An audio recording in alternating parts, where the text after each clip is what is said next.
నామానికి స్తోత్రములు.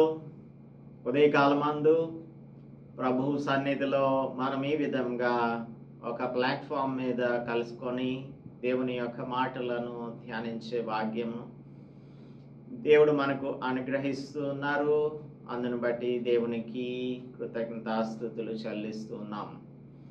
ఈ ఉదయకాలమందు సామెతల గ్రంథం 8వ అధ్యాయంలో లేడీ విజ్డమ్ యొక్క సెకండ్ అడ్రస్ని మనం ధ్యానం చేస్తున్నాం కదా.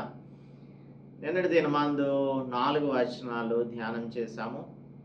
ఈరోజు ఇందులో కొన్ని వచనాలను అనగా 5వ వచనం నుంచి ధ్యానం చేద్దాము. స్త్రీగా అభివర్ణించబడిన జ్ఞానం సంత వీధులలో ఘోషించుచున్నది అని మొదటి అధ్యాయం 20వ వచనంలో చదువుకున్నాం. ఇప్పుడు ఇదే విధంగా ఈ స్త్రీ జ్ఞానము ఘోషించుచున్నది అని the wisdom personified as woman is shouting. ఆమె ఎక్కడెక్కడ స్ట్రాటజిక్ లొకేషన్స్లో అందరికీ వినిపించేలాగా అరుస్తోంది అని మనము చూస్తున్నాము. Let us see from verses 5 onwards this morning. But before that, let's pray. పరిశుద్ధుడా మా ప్రియ ప్రభువా, సజీవమైన మీ వాక్యంతో ప్రతి ఉదయకాలమందు మా ప్రియులను మమ్మను దర్శిస్తున్నందుకు మీకు కృతజ్ఞతలు చెల్లిస్తున్నాం ప్రభువా. మీ వాక్యమే మమ్మలను బ్రతికించేది తండ్రి. మనుష్యుడు రొట్టె వలన మాత్రం కాదు కానీ దేవుని నోట నుండి వచ్చు ప్రతి మాట వలన జీవించును అని మీ కుమారుడు యేసుక్రీస్తు ప్రభువు సాతాను టెంప్టర్గా శోధించుచున్నప్పుడు చెప్తున్నారు. ప్రభువా, మమ్మలను బ్రతికించే మీ వాక్యమును ఈ ఉదయకాలము మేము ధ్యానించుచుండగా మా ఒక్కొక్కరితో మీరు మాట్లాడమని క్రీస్తు యేసు పరిశుద్ధ నామములో ప్రార్థిస్తున్నాం తండ్రి, ఆమేన్. అందరికీ కూడా ప్రభు నామములో వందనాలు చెల్లిస్తున్నాను. సామెతల గ్రంథం 8వ అధ్యాయం 5వ వచనం చదువుతున్నాను. 8:5 జ్ఞానం లేని వారులారా జ్ఞానం ఎట్టిదైనది తెలుసుకొనుడి, జ్ఞానులారా బుద్ధిహీనులారా బుద్ధి ఎట్టిదైనది యోచించి చూడుడి. నేను శ్రేష్టమైన సంగతులను చెప్పెదను వినుడి. నా పెదవులు యథార్థమైన మాటలు పలుకును, నా నోరు సత్యమైన మాటలు పలుకును. దుష్టత్వం నా పెదవులకు అసహ్యం. నా నోటి మాటలన్నీ నీతి గలవి, వాటిలో మూర్ఖత అయినను కుటిలత అయినను లేదు. అవన్నీ వివేకికి తేటగాను తెలివి నొందిన వారికి యథార్థంగాను ఉన్నవి. 9వ వచనం వరకు చదివాను. Let us see the meditation. Let us see what these verses are telling us this morning. Wisdom, poetically personified as woman, is calling out to all mankind. మానవులందరికీ కూడా ఒక ప్రకటన చేస్తుంది అని 4వ వచనం చెప్తుంది. మానవులారా మీకే ప్రకటించుచున్నాను, నరులగు మీకే నా కంఠస్వరం వినిపించుచున్నాను అని అంటూ ఉన్నది lady wisdom. So the simple ones they will learn prudence. O simple ones come and learn prudence అని చెప్తుంది. O fools come and learn understanding అని చెప్తోంది. ఎప్పుడు కూడా పరిశుద్ధ గ్రంథం లేఖనాలు ఒక వ్యక్తిని బుద్ధి లేని వారిగా ఉండాలని, బుద్ధిహీనులుగా ఉండాలని, బ్లైండ్గా ఆత్మీయ అంధత్వంలో ఉండాలని కోరుకోదు. ప్రతి ఒక్కరు కూడా ఆత్మీయంగా వెలిగించబడాలని పరిశుద్ధ గ్రంథం కోరుకుంటుంది, అనగా దేవుడు కోరుకుంటున్నాడు.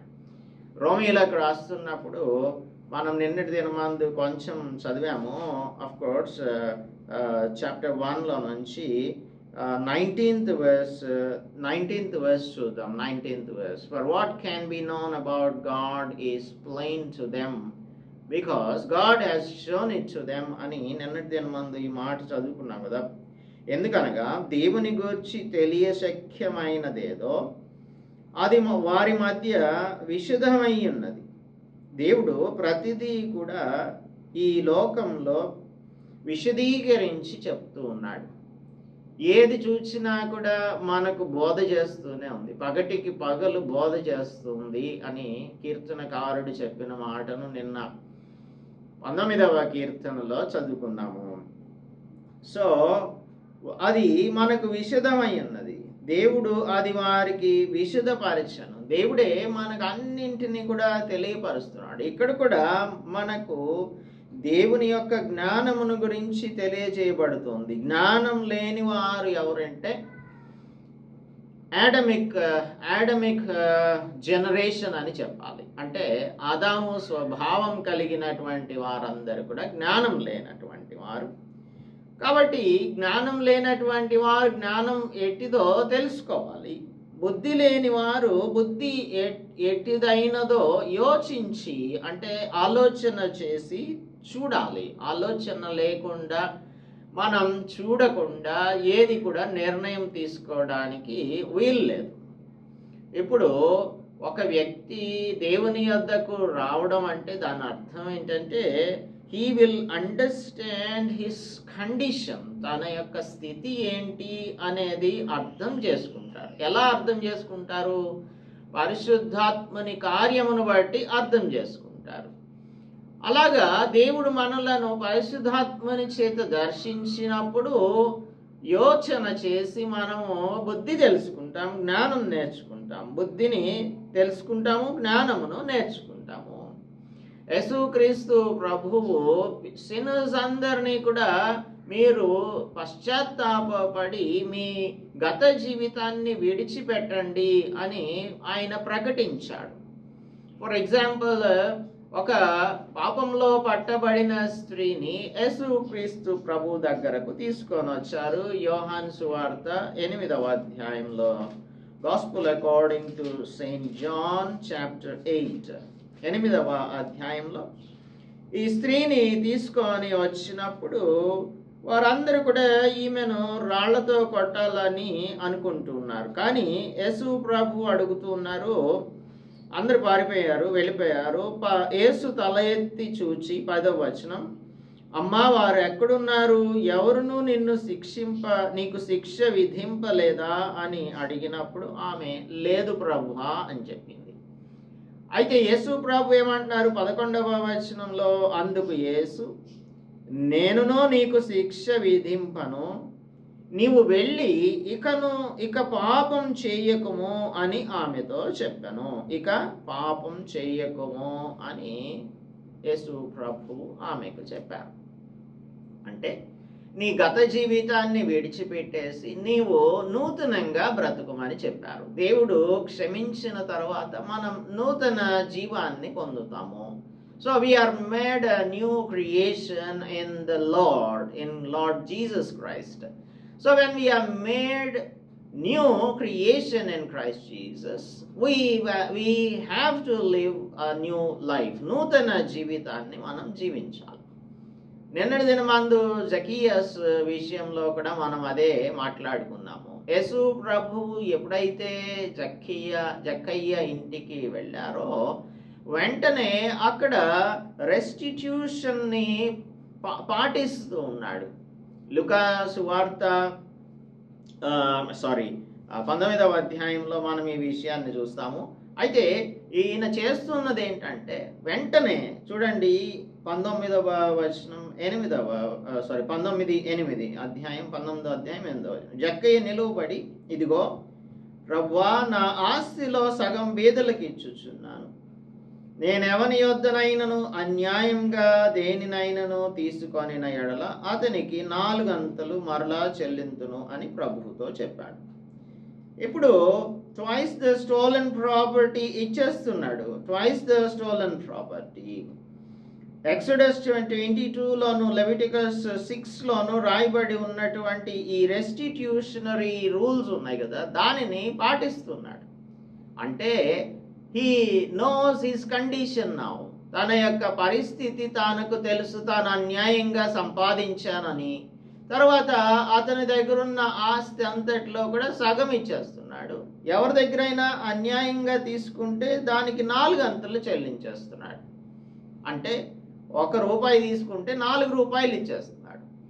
ఇప్పుడు తన గురించి తను ఆలోచించుకోవడం లేదు. అంటే నా ఆస్తి అంతా ఇచ్చేస్తే నేనేమైపోవాలి అని అనుకోవడం లేదు. కానీ తాను ఏం చేస్తున్నాడు, దేవుని యొక్క పద్ధతులు ఆయనకు తెలుసు కాబట్టి దేవుడు చెప్పినటువంటి మాటలను నేను అనుసరించి జీవించాలని తాను తెలుసుకొని ఒక నూతనమైన జీవితాన్ని తాను ప్రారంభిస్తూ ఉన్నాడు. అందుకని జ్ఞానం లేనటువంటి స్థితిలో చేసిన పనులు జ్ఞానమును సంపాదించుకున్న తరువాత చేయడం లేదు. బుద్ధి లేని విధముగా తాను గతంలో ప్రవర్తించిన వాడు ఇప్పుడు బుద్ధి కలిగిన వానిగా తాను ప్రవర్తిస్తూ ఉన్నాడు. నేను శ్రేష్టమైన సంగతులను చెప్పెదను వినుడి. 6వ వచనం, నేను శ్రేష్టమైన సంగతులను చెప్పెదను వినుడి, నా పెదవులు యథార్థమైన మాటలు పలుకును. నెగెడ్ అంటే దీనికి అర్థం ఏంటంటే, there is a word that is used in the Bible, Hebrew బైబిల్లో. It says negate. నెగేట్ అంటే క్లియర్ అని, క్లారిటీ, సుపీరియారిటీ, మోరల్లీ ప్రూడెంట్ అనే అర్థం వస్తుంది. Clarity, superiority, morally pure. ఇప్పుడు ఈ విజ్డమ్స్ వర్డ్స్, జ్ఞానం, స్త్రీగా అభివర్ణించబడుతున్న జ్ఞానం చెప్పుతున్న మాటలన్నీ కూడా సత్యమైన మాటలు. 8వ వచనంలో క్రూకెడ్ థింగ్స్ని గురించి, అనగా మూర్ఖత అయినను కుటిలత అయినను నా మాటలలో లేవు, నేను నీతి కలిగినటువంటి మాటలు మాట్లాడుతున్నాను అని అంటుంది కదా జ్ఞానం. సో ఇందులో మూర్ఖత లేదు. They are true. అందుకని పరిశుద్ధ లేఖనములన్నీ కూడా ఇవి దైవావేశం వలన రాయబడినటువంటి లేఖనాలు కనుక, according to 2 Timothy chapter 3 verse 16, దైవావేశం వలన కలిగిన ప్రతి లేఖనము ఉపదేశించుటకు, ఖండించుటకు, తప్పుదిద్దుటకు, నీతి యందు శిక్ష చేయుటకు ప్రయోజనకరమై ఉన్నది. ఈ గ్రంథం it is infallible source of wisdom. ఇందులో ఎటువంటి బుద్ధి ప్రమాదం లేదు. బుద్ధి ప్రమాదం, there is nothing wrong, there is nothing false, there is nothing what you can call a lie. అబద్ధం అనేది లేదు, అంత సత్యమే. దేవుని గురించి, తర్వాత ఆయన యొక్క మార్గమును గురించి, ఈ ప్రపంచం గురించి, మనం ఏ మార్గాన్ని అనుసరిస్తే స్వర్గానికి వెళ్తామో, ఏది ఈ మార్గమును అనుసరించకపోతే ఎక్కడికి వెళ్తాము, అనగా నరకానికి వెళ్తామో, తర్వాత మన పర్సనల్ రిలేషన్షిప్స్, వ్యక్తిగత సంబంధాలు ఏ విధంగా ఉండాలి, అర్థవంతమైన జీవితాన్ని ఏ విధంగా జీవించాలి, నీతివంతమైన జీవితాన్ని ఏ విధంగా జీవించాలి అని పరిశుద్ధ గ్రంథం మాత్రమే మనకు తెలియజేస్తుంది. మనం ఎంతో చదువుకున్న వాళ్ళం అవ్వచ్చు, మేబీ వి నో సైన్స్ కొంతవరకు కొన్ని అంశాలపైన మనకు పరిజ్ఞానాన్ని అందించవచ్చు. కానీ జ్ఞానమును సంపాదించుకొనుటకు మాత్రం ఏకైక మార్గం పరిశుద్ధ గ్రంథం. ఎందుకంటే ఇది శాశ్వతమైన సత్యాలను బోధించేటువంటి గ్రంథం. అందుకని మనకు అది ఉపదేశం చేయగలదు, మన తప్పులను దిద్దగలదు, నీతిలో మనకు శిక్షణ ఇవ్వగలదు. అందుకని ఇది దైవావేశం వలన కలిగినటువంటి ప్రతి లేఖనం కూడా ఇట్ ఈస్ యూస్ఫుల్ అన్టు అస్. ప్రతి మాట కూడా, ఎవ్రీ వర్డ్ ఈస్ ట్రూత్. నేనే మార్గమును, సత్యమును, జీవమునై ఉన్నాను అని యేసుక్రీస్తు ప్రభువు యోహాను సువార్తలో చెప్తూ ఉన్నారు. అలాగే యోహాను సువార్త 17వ అధ్యాయం 17వ వచనంలో చూసినట్టయితే యేసు ప్రభు ఒక హై ప్రీస్ట్లీ ప్రేయర్ని చేస్తూ ఆ తండ్రి అయిన దేవుని ప్రతి ఒక్కరిని కూడా శాంక్టిఫై చేయమని చెప్తూ ఉన్నాడు. 17:17 ఆఫ్ జాన్ 17:17లో ఆయన చేసేటువంటి ప్రార్థనలో ఆయన చెప్పేది ఏంటంటే, నేను లోక సంబంధిని కానట్టు వారును లోక సంబంధులు కారు, సత్యమందు వారిని ప్రతిష్ఠ చేయము, నీ వాక్యమే సత్యము అని తండ్రికి ప్రార్థన చేస్తున్నాడు. సత్యమందు వారిని ప్రతిష్ఠ చేయము. ఎందుకు? నీ వాక్యమే సత్యం. సో వాక్యం చదివితే సత్యం తెలుస్తుంది. సత్యం తెలిస్తే సత్యం నందు ప్రతిష్ఠ చేయబడిన వారముగా ఉంటాము. యెహోషువ గ్రంథంలో 23వ అధ్యాయం చూసినట్టయితే 14వ వచనంలో జాషువా 23:14 జాషువా 23:14లో యెహోషువ ఒక మాట చెప్తున్నాడు. ఇదిగో నేడు నేను సర్వలోకుల మార్గంన వెళ్ళుచున్నాను. మీ దేవుడైన యెహోవా మీ విషయమై సెలవిచ్చిన మంచి మాటలన్నిటిలో ఒక్కటి అయినను తప్పి ఉండలేదని మీరు అనుభవపూర్వకముగా ఎరుగుదురు అని అవన్నీ మీకు కలిగెను, వాటిలో ఒకటైనను తప్పి ఉండలేదు. అంటే దేవుడు ఏదైతే ప్రామిస్ చేశాడో ఆ ప్రామిస్ని ఆయన అన్ని విషయాలలో నెరవేర్చుకున్నాడు అని చెప్తున్నాడు. There is not even a single word that is failed or the single promise that is failed. God has promised all good things for them, and those good things were happened. They experienced it in their lives. ఇజ్రాయేలీలు వారి యొక్క జీవితంలో అనుభవపూర్వకంగా తెలుసుకున్నారు. అలాగనే యేసుక్రీస్తు ప్రభు ఏ పాపం కూడా చేయలేదు, ఆయన నోట ఏ కపటమును లేదు అని పేతురు పత్రిక 2:22లో చెప్తున్నాడు. మొదటి పేతురు పత్రిక 2:22లో. అలాగే మనల్ని కూడా ఎల్లప్పుడూ ప్రేమతో సత్యమును మాత్రమే మాట్లాడాలి అని చెప్తూ ఉన్నాడు ఎఫీషియన్స్కి రాస్తున్నప్పుడు అపోస్తలుడు పౌలు. అలాగనే 4వ అధ్యాయంలో ఎఫీషియన్స్ చాప్టర్ 4:29లో చెప్తూ ఉన్నాడు. ఎఫీషియన్స్ 4:29 ఇందులో అపోస్తలుడు పౌలు చెప్పేది ఏంటంటే 4వ అధ్యాయం 29వ వచనంలో వినువారికి మేలు కలుగునట్లు అవసరమును బట్టి క్షేమాభివృద్ధికరమైన అనుకూల వచనమే పలకండి, కానీ ఏ దుర్భాష ఏదైనను మీ నోట రానియ్యకుడి.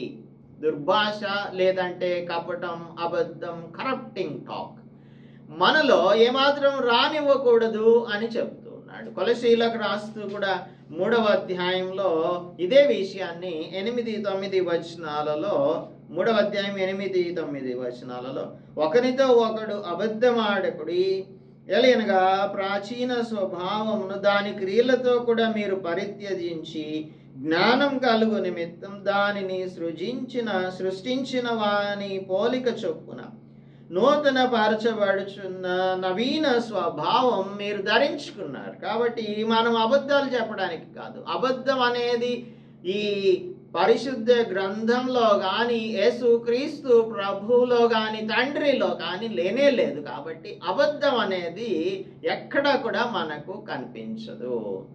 సో ఈ స్త్రీగా అభివర్ణించబడిన జ్ఞానం చెడు అనేది తన సందేశమునకు విరుద్ధమైనది అని మనకు ధృవీకరిస్తుంది.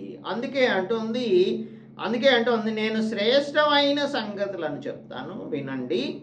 నా పెదవులు యథార్థమైన మాటలే పలుకుతాయి. యథార్థము నాకు వ్యతిరేకమైనటువంటిది ఎక్కడా కూడా లేదు. She confirms that evil is something contrary to her message. So దైవ జ్ఞానం సత్యమే మాట్లాడుతుందన్న వాస్తవాన్ని ఈ వచనం బలపరుస్తుంది. So she confirms that. 7వ వచనంలో నా నోరు సత్యమైన మాటలు పలుకును. మళ్ళా కన్ఫర్మ్ చేస్తుంది. నా నోరు సత్యమైన మాటలు పలుకును, నా నోరు దుష్టత్వము నా పెదవులకు అసహ్యం. దుష్టత్వం అనేది దేవుని బిడ్డలకు అసహ్యమైనటువంటి విషయం.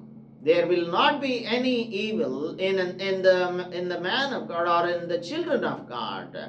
అందుకని ఇక్కడ మనం చదువుకున్నటువంటి ఈ వచనాలన్నీ కూడా పేతురు పత్రిక, మొదటి పేతురు పత్రిక 2:22 యేసు క్రీస్తు ప్రభువులో ఎటువంటి కపటము లేదు అని, ఎఫెసీయులకు రాస్తూ మీరందరూ కూడా సత్యమనే మాట్లాడాలని, తర్వాత దుర్భాష ఏది కూడా మీ నోటి వెంట రాకూడదు, కరప్టింగ్ టాక్ రాకూడదు అని, ఒకరికి ఒకరు అబద్ధం చెప్పుకోకూడదు, ఎందుకంటే మీరు నూతన స్వభావమును నవీన స్వభావమును ధరించుకున్నారు అని మనకు జ్ఞాపకం చేస్తూ ఉన్నాడు అపోస్తలుడు పౌలు.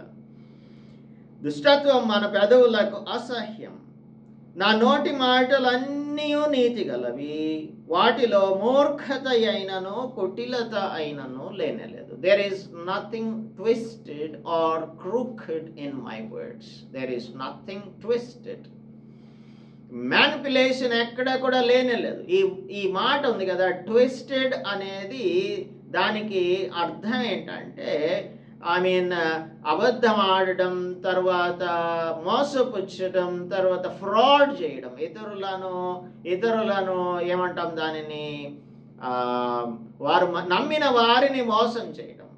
అందుకనే జోబ్ 5వ అధ్యాయంలో జోబ్ చాప్టర్ 5:13 చెప్తాడు.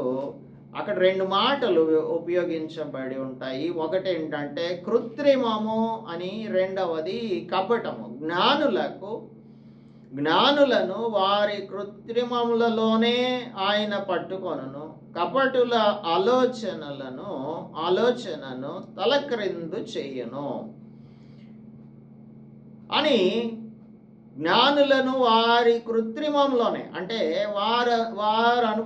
కొందరు అనుకుంటారు మేము చాలా గొప్పగా లేదంటే చాలా వాయిస్గా ఇతరులను మోసం చేశాము అని అనుకుంటారు. వారు జ్ఞానవంతులని అనుకుంటారు, కృత్రిమంలోనే పట్టుకుంటారు. సో ట్విస్టెడ్ థింగ్స్ అంటే కృత్రిమము, కపటుల ఆలోచనలు తలక్రిందులు చేయను. సో క్రూకెడ్ థింగ్స్ అంటే పర్వర్టెడ్ థింగ్స్ అన్నమాట. అంటే పదములను ఉద్దేశాలను వక్రీకరించి చెప్పడం. తర్వాత డీవియస్ సేయింగ్స్ అని మనం అనవచ్చు. 2వ అధ్యాయం 15వ వచనంలో వారు నడుచుకొను త్రోవలు వంకరివి, వారు కుటిల వర్తనలు, దేర్ వేస్ ఆర్ డీవియస్ అని ఉంటుంది, డీవియస్ వేస్. సో గందరగోళానికి గురి చేసేస్తాయి వారి యొక్క మాటలు, వారి యొక్క ఉద్దేశాలన్నీ కూడా ఇలాగా క్రూకెడ్గా అంటే పర్వర్టెడ్గా ఉంటూ ఉంటాయి. కానీ దేవుని యొక్క జ్ఞానం ఎప్పుడు కూడా రియాలిటీ నుంచి దూరంగా ఎట్టి పరిస్థితిలోనూ వెళ్ళదు. రియాలిటీ అంటే రియాలిటీ అంతే. There is nothing that is what you can say fake. ఇందులో నకిలీదంటూ ఏది ఉండదు. అందుకని ట్రూ విజ్డమ్ అనేది, నిజమైన జ్ఞానం ఎప్పుడు కూడా డిసెప్టివ్గా ఉండదు, మోసపూరితమైనదిగా ఉండదు, అసత్యమైనదిగా, ఇన్కరెక్ట్గా లేదంటే ఫాల్స్గా ఉండదు. కాబట్టి మనం గనుక దీని మీద ఎఫర్ట్ పెడితే, 17వ వచనంలో అదే అంటున్నాడు, నన్ను ప్రేమించు వారిని నేను ప్రేమించుచున్నాను, నన్ను జాగ్రత్తగా వెదకువారు నన్ను కనుగొంటారు. మనం జాగ్రత్తగా వెదకాలి. ఈ జ్ఞానమును జాగ్రత్తగా వెదికితే మనం కనుక్కుంటాం. అందుకని we need to have a little effort. We have to put a careful effort, not little, careful effort ని పెట్టి మనం అర్థం చేసుకుంటే మనం దానిని కనుగొనగలుగుతాము. సో ఒక వ్యక్తి ఇటువంటి స్థాయిలో అవగాహన పొందిన తర్వాత దైవిక జ్ఞానం అనేది వారికి తేటగాను, తర్వాత ఏమంటున్నాడు ఇక్కడ, తేటగాను, తెలివినొందిన వారికి యథార్థంగాను కనిపిస్తాయి. తేటగాను, క్లియర్గాను, తర్వాత యథార్థంగాను కనిపిస్తాయి. అందుకే మనం చేయవలసింది ఏమిటి అంటే జ్ఞానమును మనం జాగ్రత్తగా వెదికే వారంగా ఉండాలి. సో ఆ జ్ఞానమై ఉన్నటువంటిది, ఆ జ్ఞానమై ఉన్న యేసుక్రీస్తు ప్రభు మనం జాగ్రత్తగా వెదికినట్లయితే ఆయన మనకు దొరుకుతాడు. ఆయన దొరికే కాలం అందే మనం ఆయనను పట్టుకోవాల్సి ఉంటుంది. ఆయన దాటి వెళ్ళిపోయిన తర్వాత మనం ప్రయత్నం చేయడానికి అవకాశం ఉండదు. అందుకే ఈ జ్ఞానం గవనుల యొద్ద, గుమ్మముల యొద్ద, పురద్వారముల యొద్ద, నడి మార్గములలో, త్రోవ ప్రక్కన, రాజవీధుల మొగలలోనూ ఘోషించుచు తన యొక్క స్వరమును వివేచన, తన యొక్క స్వరమును జ్ఞానము, తన యొక్క ఘోషను వినిపింపజేస్తూ ఉన్నాయి. సో ఈ జ్ఞానం మనకు కావాలి అనుకుంటే you have to come to Christ Jesus. పరిశుద్ధ గ్రంథమే మనకు జ్ఞానమును ఇవ్వగలదు. దేవుడే మనకు జ్ఞానమును అనుగ్రహించగలడు. అందుచేత ఇంకెక్కడైనా వెతకడానికి నీవు వెళ్ళనవసరం లేదు. ఈరోజు మనకి సోర్స్ ఆఫ్ విజ్డమ్ ఏంటో పరిశుద్ధ గ్రంథం తెలియజేస్తుంది. So let us come to this infallible source of wisdom. ఇందులో అక్షరాలలో కానీ లేదంటే దేనిలో కానీ తప్పు లేనటువంటిది పరిశుద్ధమైన గ్రంథం. దీని దగ్గరకు వచ్చి చదివి దీనిలో ఉన్న సారాంశమును మనం జాగ్రత్తగా అర్థం చేసుకున్నట్లయితే అది మన యొక్క జీవితాలను ప్రయోజనకరమైన జీవితాలుగా చేస్తుంది. ప్రార్థించుకుందాం. పరిశుద్ధుడా, మా ప్రియ ప్రభువా, మా రక్షక, మీ జ్ఞానం అంతా కూడా పరిశుద్ధ గ్రంథంలో దైవావేశం వలన ప్రతి లేఖనంలోనూ వ్రాయించి ఉంచారు. మమ్మల్ని సరిచేయడానికి, తప్పుదిద్దడానికి, నీతి అందు శిక్ష చేయడానికి ప్రభువా మాకు ప్రయోజనకరముగా ఉన్న ఈ లేఖనములు మేము నిర్లక్ష్యం చేయకుండా వీటిని ప్రభువా లక్ష్య పెట్టే వారంగా, జాగ్రత్తగా వేదకి జ్ఞానమును సంపాదించుకునే వారంగా, ప్రయోజకులముగా మేమందరము అవడానికి కృప చూపించమని క్రీస్తు యేసు పరిశుద్ధ నామములో ప్రార్థిస్తున్నాము తండ్రి. ఆమేన్. దేవుని నామానికి స్తోత్రం. అందరికీ కూడా వందనాలు. దేవుని యొక్క జ్ఞానమును మనం జాగ్రత్తగా వెతికినట్లయితే కనుగొంటాం. తేటగాను యథార్థంగాను మనకు అవి కనిపిస్తాయి కనుక మన జీవితములను సంపూర్తిగా ట్రాన్స్ఫార్మ్ చేసేస్తాయి. అటువంటి ట్రాన్స్ఫార్మ్డ్ లైఫ్స్ని మనం జీవించడానికి దేవుడు మనకు కృప చూపించును గాక. ఆమేన్.